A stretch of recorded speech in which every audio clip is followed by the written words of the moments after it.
tungkol sa pagkawasak ng Jerusalem.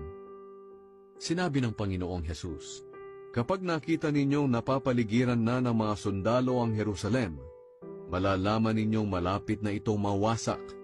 Kaya ang mga nasa Judea ay dapat nang tumakas papunta sa kabundukan, at ang mga nasa Jerusalem ay kailangang umalis agad.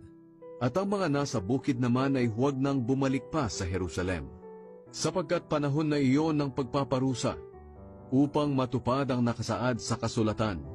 Kawawa ang mga buntis at ang mga nagpapasuso sa mga araw na iyon, dahil mahihirapan silang tumakas.